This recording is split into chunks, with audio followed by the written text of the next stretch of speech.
Hi, I'm Danger Dan Jers, the host and GM of the D&D Real Play podcast, D&D Dark. Join us on Wednesdays for an absurd, over-the-top comedy horror adventure, starring some of history's most infamous monsters. I'm Ben Magnan. I play Mary Frankenstein, our barbarian. I am Daniel Cruz. I am playing Imhotep the Mummy, our cleric. I'm Jordan, and I play Larry Talbot, a lycanthropic warlock. I am Grayson, playing Jack Griffin, the Invisible Man, the party's rogue. I am Aaron. I play the Phantom of the Opera, our bard. For more information, go to dndarkpodcast.com and listen to us anywhere you find podcasts. Let's go. Master of all things tabletop. With the Paladins of Podcast. They ruin the games you love by talking rules that suck, how to build kick-ass encounters, destroy worlds, and really get your players invested. So go ahead and throw that fistful of dice at someone. Because we're going on a side quest. What is up, everybody? Welcome back to another episode of SideQuests, your Paladins of Podcast, Rob and Eli. Hi, Eli. Hi, Rob. How you doing?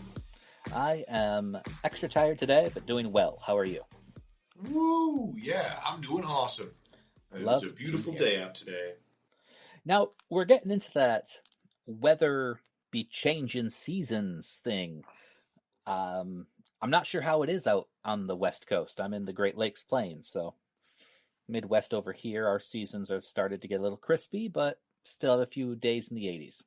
Yeah, it's starting to get a little colder over here. Nice. But today was still just a beautiful sunny day. It was still just a little cold, but it was gorgeous. So. We're getting into my favorite season right before the cold snap of winter, but not quite full fall yet either. Somewhere between those, you have those few sporadic days that are just incredible. Yeah, I love when the weather's wonderful, but it means I also go out into the world and adventure and do a lot of outdoor things. Mm-hmm.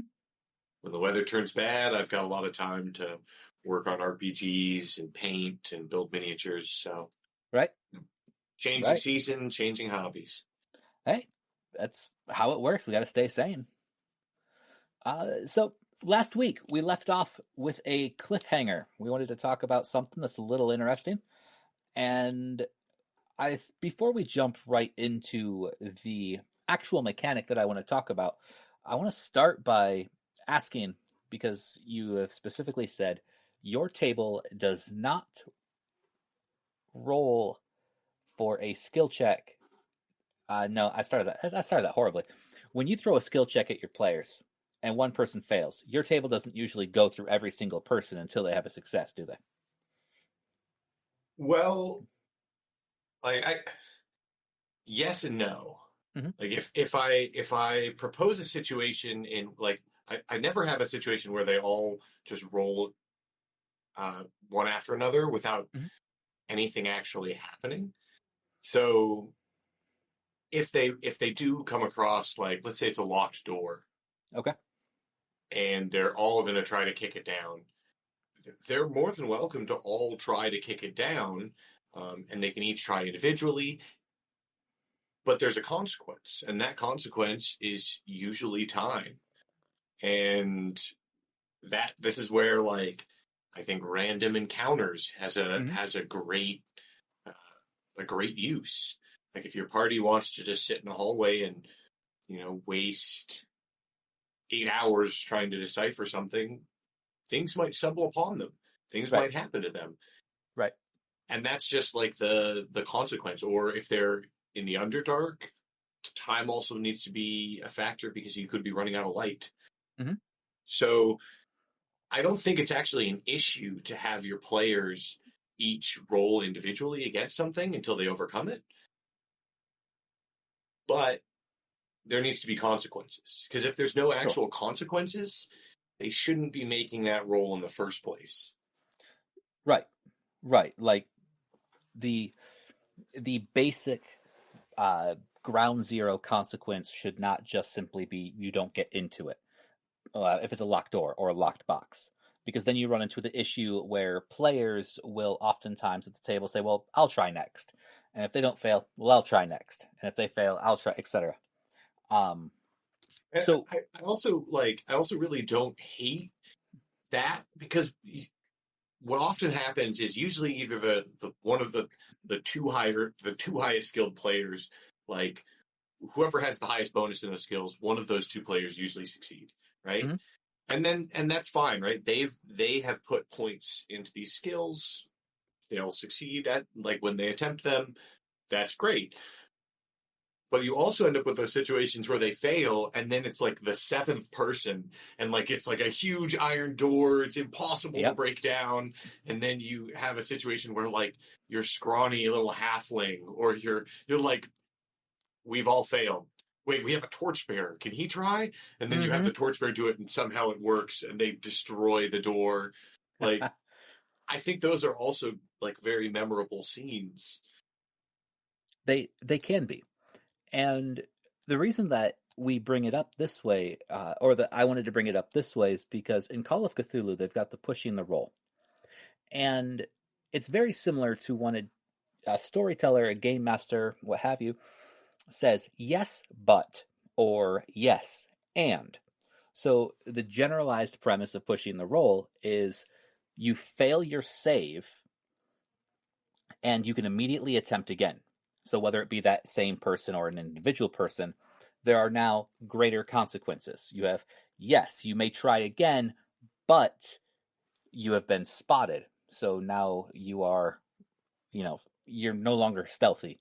Or, yes, you have succeeded, and you had made at least 2 attempts. So you have actually broken the lock, and you can't jam the door behind you.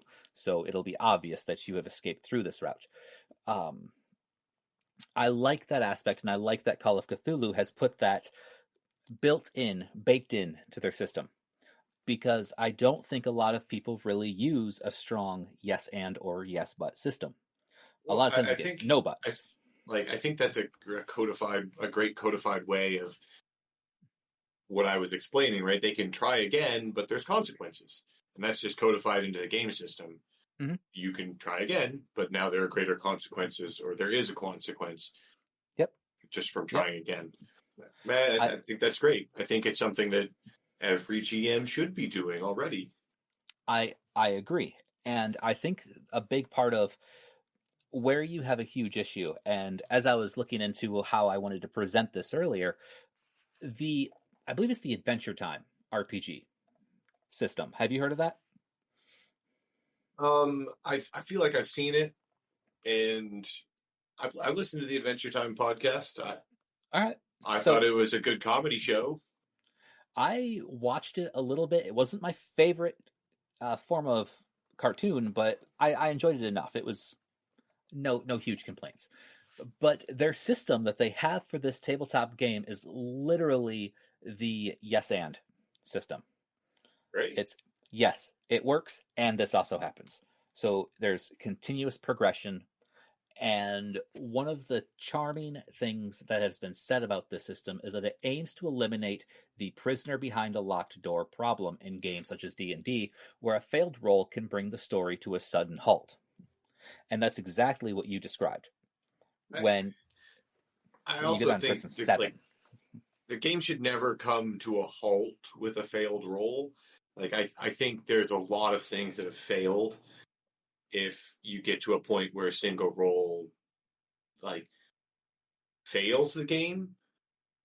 I mean, like, I think there are moments where it will come down to a single roll. You're fighting the boss. You're like, oh, we're at 1 hit point. The area of effect will kill us all if we don't kill him on this turn. Like, that's an exception. But, like, coming to a locked door, or like failing to find a secret door, game shouldn't end. No, there are certain instances where it seems a little dramatic, sure, like a locked door.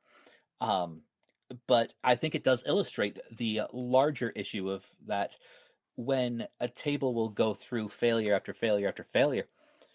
We have a lot of new DMs who have flooded the market, and we're still in a DM deficit, but it does stop their story, and they don't have that yes and or yes but. It's well, shit, what do I do next? So I would love to throw out that advice, I think your yes and with consequence, yes but with consequence is a great narrative. I agree with that. It should be conditional. Time is a fantastic thing. If you're being chased, obviously, time is of consideration.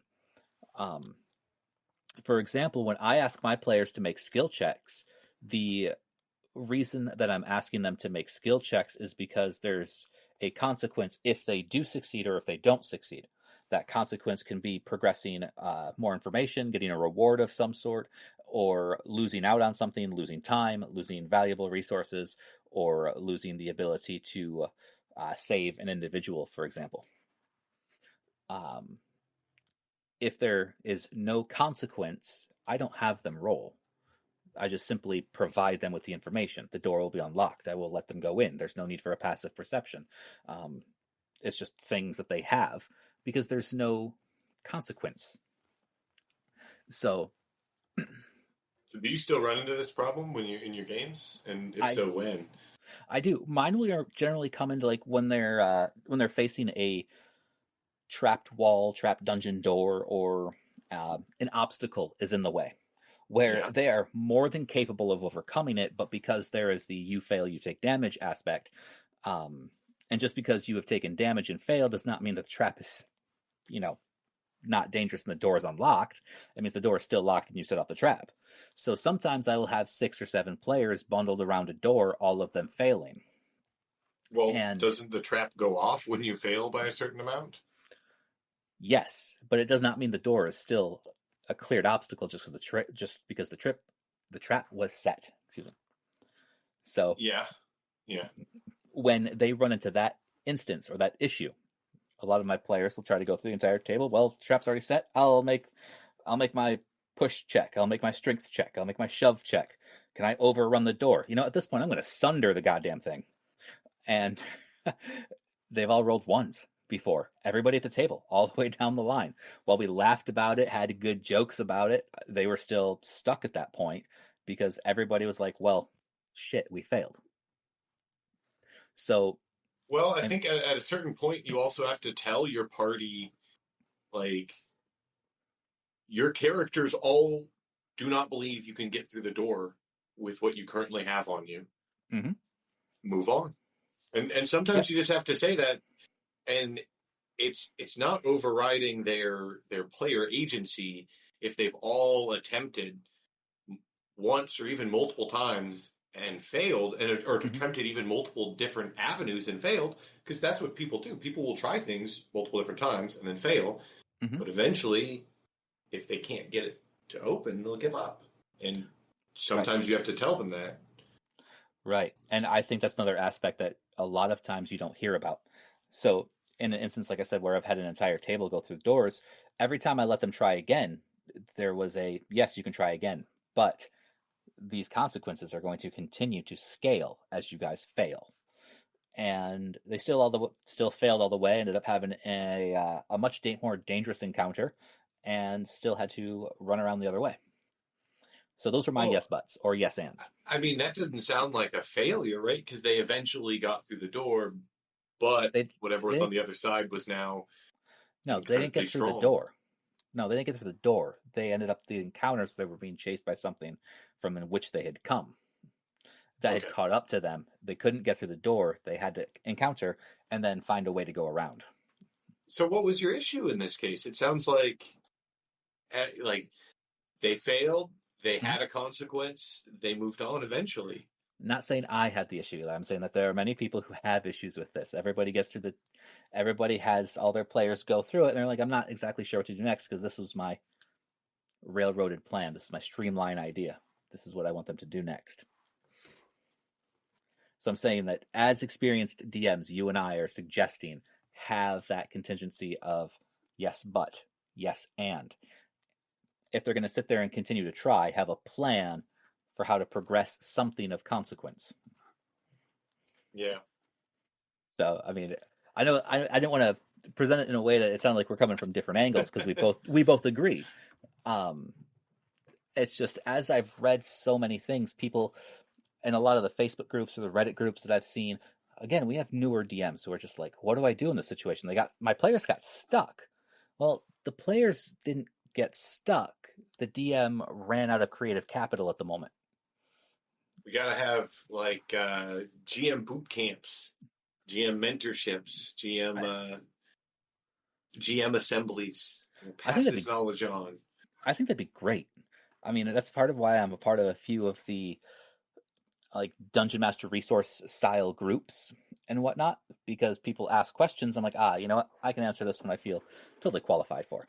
Other ones are asking questions I think are absolutely absurd, and I'm like, yeah, no, I'm not going to touch that with a stick.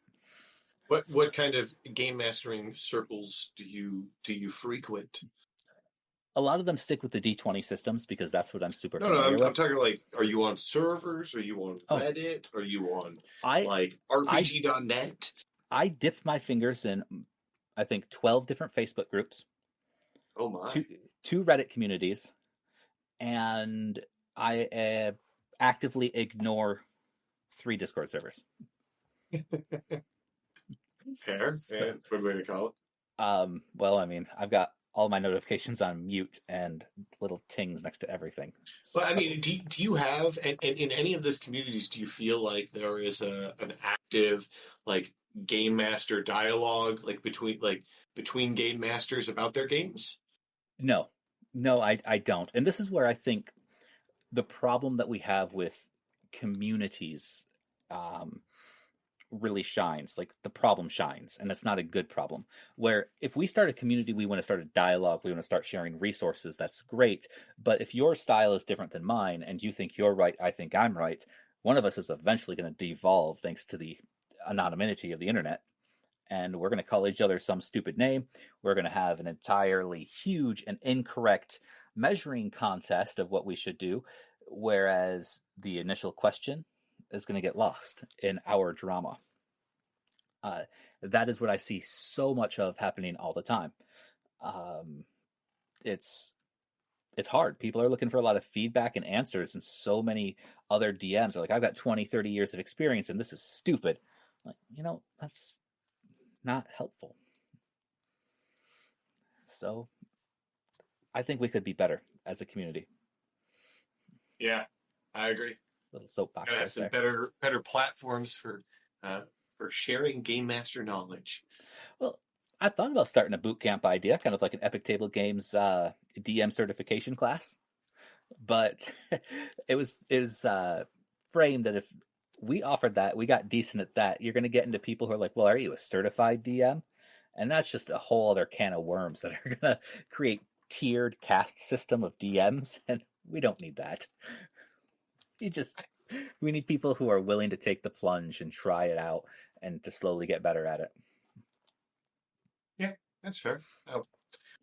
I think it would be a fun idea. I think it'd be a unique challenge to pull off.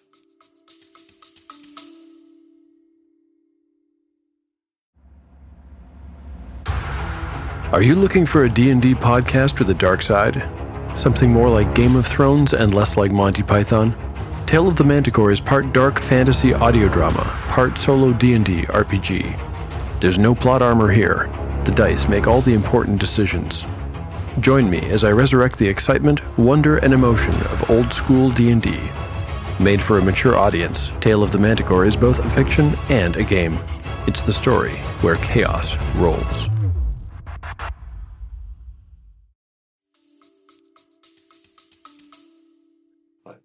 Yes, one that would take lots of development, and our time is already capped. I don't know if we'd be the guys for that. Yeah, it'd be cool to see happen. I think so. I mean, that's kind of what a seminar is at a convention. Yes. On a smaller scale. I agree with that, and that scale is, man, comparatively 45 minutes to talk to a room full of people and cram in as much information about running a game as possible. It's better to talk about one micro point. I'm trying to think of how I'd try, like, if you were to run like a game master boot camp. Mm-hmm. I feel like you'd want to have it where, I mean, you'd want to have people both run and play in games with each other, and then have, I guess, people give feedback. And like you'd want to try to you'd probably have to talk about how to give feedback and the types of feedback to give. It would be beneficial. I don't know if that would fit my style. My style would be like a room full of 12 angry men all yelling at each other and one person trying to corral their entire cast of monkeys into a barrel to send off of a waterfall. What? How? Where is this? Where is the? What? See, you want structure. Mine would devolve right away because I would open up the floor and it would just be like, give me a scenario. No, don't do it that way. Do it this way. And someone's going to counterpoint. Like, no, here's the counter to that. That's why that works or does not work. And then somebody else throws an idea and like, yes. And then somebody's going to have an idea that's going to be like, follow that suggestion because that's the way it should work. So you're going to have like an open floor workshop? That'd be cool. Yes. But like I said, it'd be like organizing 12 angry men as a collection of monkeys into a single barrel to launch off a waterfall. Yeah, I don't know if I necessarily agree with that analogy. It's chaos. Sure. It's just chaotic. That's all. Corralling monkeys is chaotic and asinine. All right. Well, I'll talk to you about my game and Please. and the prep that I have. Yes. So I'm preparing a larger set of quests for my players, and I have seeded these five like palantirs, essentially, like knockoff target palantirs. They have some cool abilities. They can link up. You can see through them. It's a palantir. 5 of them from the Ancient Kingdom, right? They're scattered around the globe. The party has one of them. There is another one is currently in the control of a undead creature that the party freed a long time ago.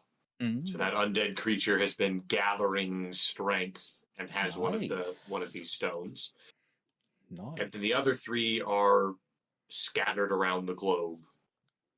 They're gonna have to go search for them. Now, one of the players is a magic user that basically sought maybe like a warlock's bond. Like basically they swore fealty to this ancient lizard wizard, which is fun to say. Yes. Swore allegiance to this ancient lizard and has now started turning into a lizard and like basically a super lizard, where they've got some magic. They got some magical bonuses. It's a great alliance, but. So that's a little bit of backstory. I am looking for how to move, like how I'm foreseeing the party, or like how I can hook the party into moving forward, like with these crystals, because they currently have one of them.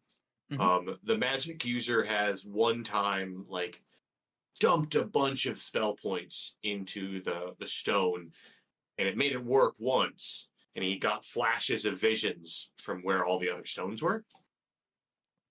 But they also just dumped all their spell points into it and knocked themselves out. Nice. So they haven't tried that again. So I've got a couple different avenues that I'm thinking of going forward with it.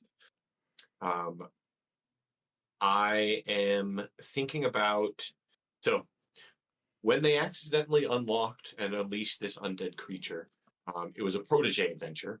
It was a protege side quest adventure. A bunch of their proteges were on it. They were just kind of going through an ancient tomb. It was actually an adventure that I found. I kind of wanted to play it. I was the Hole in the Oak. Okay. Which is it's a great nifty little adventure where there's a little oak.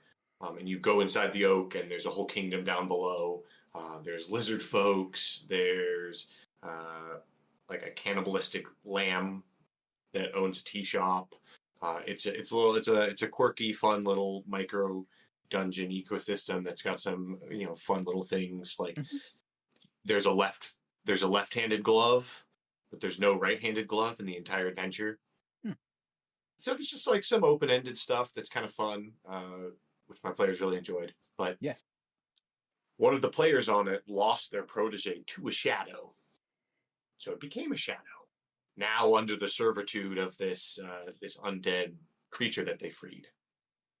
So I was thinking of hooking the party into this undead creature in two different ways. One is I was going to have that shadow pixie return to the pixie who has now been reincarnated. Because pixie fairies can be reborn if you bury them under their mother tree. So the character was reborn, but with a flaw that they didn't have a shadow. Peter Pan.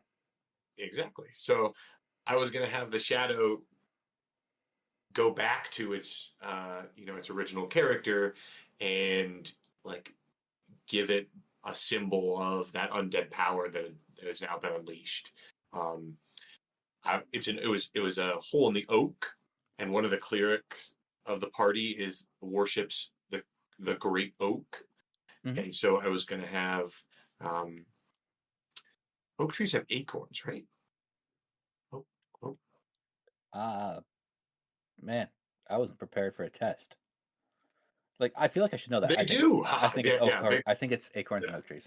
Yeah, they do have acorns. So I was going to have them like deliver an acorn that was like covered in necrotic rot, to like remind them of where that it all happened, and to kind of like as a divine signal to the cleric. Okay. And then the second thing was one of the other players has a romantic interest who is a nobleman's son. And I was going to have as part of the Undead Army's expansion, they were going to trash and take over that nobleman's estate, to pull the party in that direction, to also investigate the undead threat. So that was kind of my idea to try to pull them in that direction. To look into the undead threat, right? Yeah, to look into the undead threat, which has another one of those palantirs. Nice. But maybe I want to hear this. Go ahead. So my other thought was this wizard's patron has a cult of other wizards that kind of follow him, and so I was going to have him deliver a message to the wizard to take the stone to one of the cult locations, where I was going to have the cult try to take the stone from him, or try to betray him, and then try to turn the patron that this wizard has into a force that's also trying to look for these, like to collect these stones with like as a more evil force, because the player I've already had hints and been pushing the player that their patron is not necessarily a good character. And the player had gone back and forth with they'd done some alignment changes and messed around with role playing, being conflicted with some of his master's commands or his patron's commands, and so I was gonna have him be delivered a command to go to one of the cult's location. Okay. And part of me was thinking that I should do both of those things at the same time to lead into the one singular storyline for right now. Yeah, so I was thinking of kind of like presenting to the players as a choice, like, there's this undead threat that's starting to attack, but also your patron is trying to like pull you in two different directions. But the whole point of me trying to hook them into this is to give them one solid direction to go into, and so I'm worried I'm once again splitting their focus. Now are you open to small suggestions? No, please. This is why I bring it Love up. I love it. So it sounds like your idea is to at least go on for at the moment, a singular narrative, a straight shot sort of style story. Like, here's where they're starting, and I know where I want them to end up. What about telling the party, hey, here's what's sort of been going on, and this is where you're starting, and then asking them how they got to that point.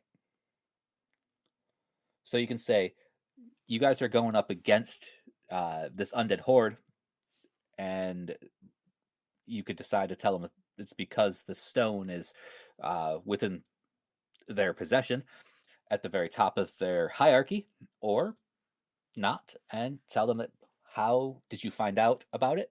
How did you get to this point? And then you pick up right there. Let them develop their story before your creative mojo starts to really flow. So that way, All right, how would you approach your party like that, or how are you structuring that? I think for me, Like that conversation with your party.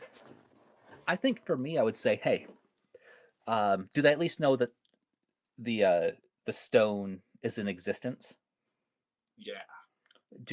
But they probably don't know that the undead horde has it in their possession somewhere. They know that. They do. Okay, so I would actually say, hey, we're taking a break right now. I want to start it where you guys are hunting down this stone that the undead horde has. You guys don't know where it is, but you got a piece of information that sets you on the path. What happened between when we took a break and when we start?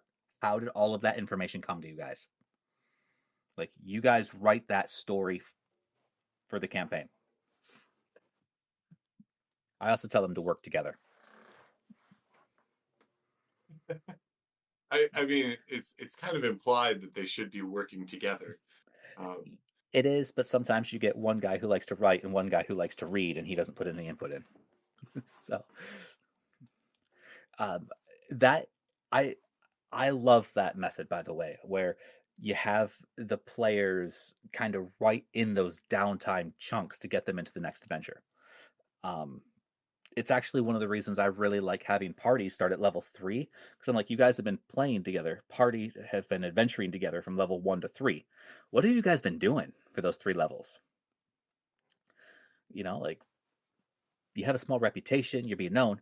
So I try to present that idea here to you as well. I mean, like, you can come up with a story. You can start at the beginning, or let your players kind of fill in the beginning and pick up where they've left off. That way, if they bring up like NPCs that are sort of irrelevant, they can come back and become more relevant. You can pull in pieces. Now they're super included in the development of the story too. And so I mean, I guess how much do I tell them? Like, do I just say, like, am I saying you know that this undead horde has one of the stones? How did you discover that? That's really where I'd start. I wouldn't give them too much information, because then they can really pigeonhole and shorten the entire thing. But giving them just enough vague information to put them on a path where I can develop the story in the linear fashion I'd like them to travel afterwards is what I would do. So yeah, So very much so. How much information do you give your party in this situation? Like, in this situation, it would really give me a milligram of a second to think here about it. No, yeah, no worries. Powerful stone. There's multiple of them. The party has one. And right now in this chapter, we want the party to go after the next one that the undead horde has. But we don't know who the leader of the undead horde is. We haven't heard rumors of it. But we've started to get trickles of information somehow. I would tell my party that the next the next stone that we're looking for has fallen into the hands of the undead horde. I wouldn't tell them where they're located. I wouldn't tell them their plan. I wouldn't tell them anything other than they know that the power is something he shouldn't have, and it's a paramount information that they get to him before it becomes out of control. And they can determine, and from that point, what information has been leaked to them? What sort of evidence have they seen of this undead horde starting to grow and expand? What have they been doing about it?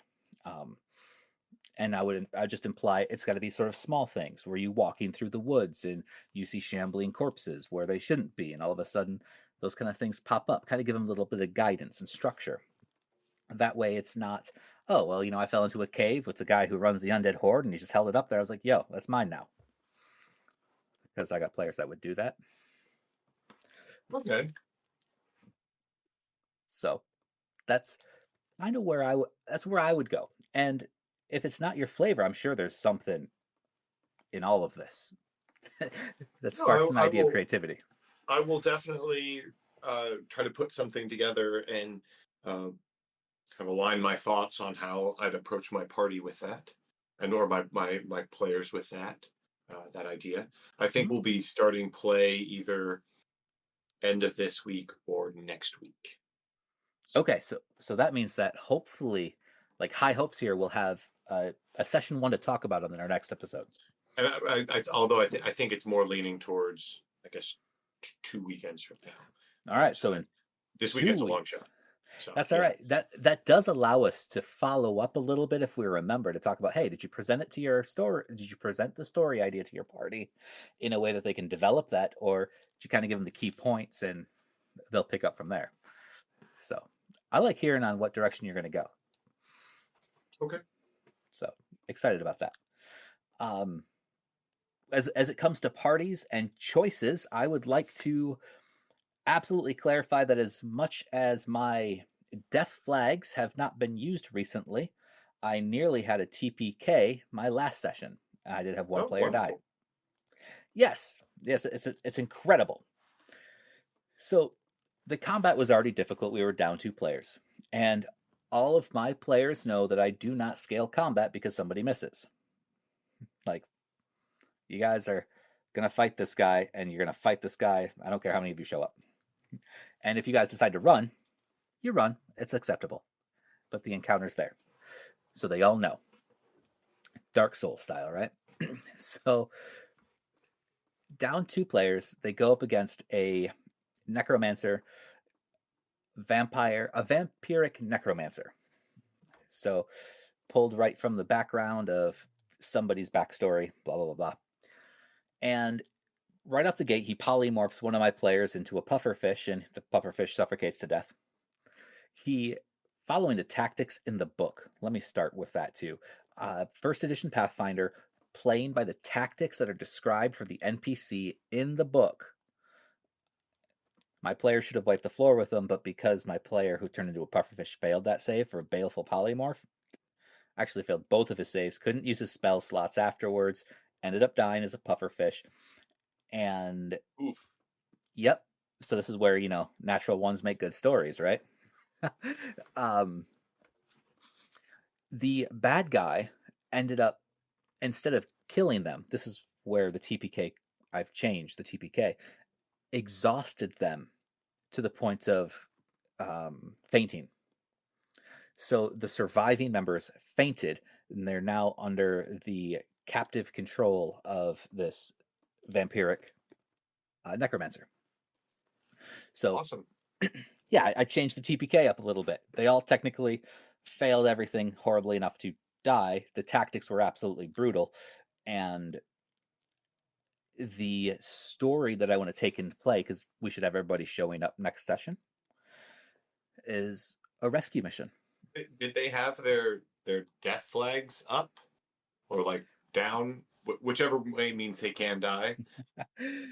They all had them down, so death was not on the table while in combat. However, one of the caveats that we wrote into the Periculum Mortis death flag is that certain things can happen in combat or out of combat that will kill you either way. Some of the things that were specifically mentioned were if you were polymorphed into a creature that cannot survive, or if you're assassinated outside of combat, or if you find a trap outside of combat. Those sort of things can be deadly, and they do not apply to the death flag. Would disintegration apply to the death flag? It depends if disintegration was cast as a trap from a central location, or if somebody in combat cast disintegration. However, in general, disintegrate means you're done for. So, all like my this players. player that got polymorph was an exception to your death flag. Yep. So that person actually died. Yep. The other people though, they survived and are now under that's perfect use of your death flags. Yes. So they know that, well, truthfully, because where we ended it, they had just fainted. So they don't know what's coming next. And technically, combat is still going. So how's that work out? This is that cinematic pause that we talked about 2 or 3 weeks ago. I thought it would be really interesting to try. Okay, so what are you going to do? I am going to rewind time slightly to figure out some of the downtime between the party when they were whole and why they separated to end up in the fight with their being down 2 people, which will allow the player who died, a new character, a chance to be introduced to the party, the 2 survivors who didn't go, to bring their party up to 3 to survive the to rescue. I believe it's the 2 or 3 that are down there right now. Does that make sense? I don't feel like I got that down there right. But the idea is to rewind the time so they all can play, so that I don't have players just waiting as to, all right, when do they come to kick our ass? So we rewind the plan. They all get to gather in. They all get to go forward. We played. Wait, so you're going to restart, just rewind time. Yep. And just have them go through the fight over again? No. When the players go to investigate whatever led them to the fight, that's how they ended up down the 2 party members. Yeah. So we're going to play up until that point. We don't have to redo the fight, and then we'll just jump back to the other players who were not there coming in to save them. Oh, so you're going to have the fight with all the 4 people down and the people that have returned coming into the fight? Kind of. Good way. Think of it like a Quentin Tarantino movie. I mean, can the bad guy defeat the 2 players coming in? This is where it gets to have the fun, creative DM storytelling, because I've got a plan. I've already laid seeds down. Right. This is where you share it. This is where we're talking about it. I'm letting you know that I've laid the seeds down for one of my members of the evil organization known as the Quell. His name is Oleg Alistair. He is a black market style merchant who can travel through the realm of torment. And he just sort of pops in every now and then. And he will happen to pop in to spare my players by some degree. That sounds awful. It is absolutely awful because they have to keep making deals with this stupid devil guy, and it keeps screwing them over somehow. And they know it, but they willingly take the deals. Okay. I mean, I guess I don't love that there's a magical entity that pops up whenever they're in trouble and saves them. Oh, no. It does not happen that route. So, fill you in on the more story. I do this to you every time, don't I? I never give you the entire story because it always seems so long. The bad guy that has defeated the party has already stated that Oleg Alistair visits him from time to time when he's feeling incredibly hungry and before he begins to cannibalize himself to drop off some form of tribute, essentially, to sustain his undead form, as a vampire has to consume flesh. So Oleg happens to drop by with said tribute, like, hey, here's your meal. Like, oh, I know these guys. I gave them the dark genie. I've sold them weapons. My parties absolutely love this guy. They know he's evil. They've made willing deals and bargains with him, knowing that he's not a good guy. So I've already mentioned before the combat even started that he was a player within this realm of encounter, though I was fully expecting my party to win. Okay. Yeah, you have an out for your party. I do. This is a yes but situation. Yeah, I mean, I don't necessarily love the yes but Well, now to be fair, it's your game. everybody did get really excited and ask if they could just become vampires. Do you not want to go that route? I really considered it, but because the whole party's not here, that would have to leave half of them somewhere to deal with the sunlight on their own, and we'd have to run a few people at night, a few people at day. That leaves too many people sitting in the day shift and night shift. So I'd rather not. Maybe they would persuade the other party members to convert to vampirism. Totally doable, totally plausible. But right now the story element is a little bit more fantastical. I want to see how it plays out. When it plays out a little bit, I'll try to remember to revisit this. So it's just, you're right, and I say that without context. I tend to give you bare minimum information. You have to ask way too many questions. I need to give you more. I keep saying it feels like your party is excited to go one way, and you're pulling the rug out of them and pulling them in a different direction. Not this time. I've got minimal direction this time. So and if I'm going to pull the rug out from under them, I usually tell them before it even happens. Well, what's the consequence this time that this merchant will seek from the party? So depending on the bargain that they will make with him, because everything with this guy comes with a price. Yeah. Well, what are the prices that you are willing to let this NPC accept? He's established a pattern of finding and accepting unusual things. So whether it be unusual physical objects, items, tokens, histories, or personal effects. He's even gone as far as owing favors. Does the party have specific items or things of value that they're attached to that you're trying to pull away from them? Yes. Yes, it absolutely does. And it's one of those things. Did I tell you about the dark genie? I think a little. So Oleg had given them a parchment with a image of a black genie lamp on it, and they were able to pull it out as like a 3D drawing, pull it into the real world, made a wish, and the dark genie very specifically said, "Make a wish, and I'm going to screw it up. Like, I am going to find a way to twist this into whatever I find comical." And they're like, "Okay, cool.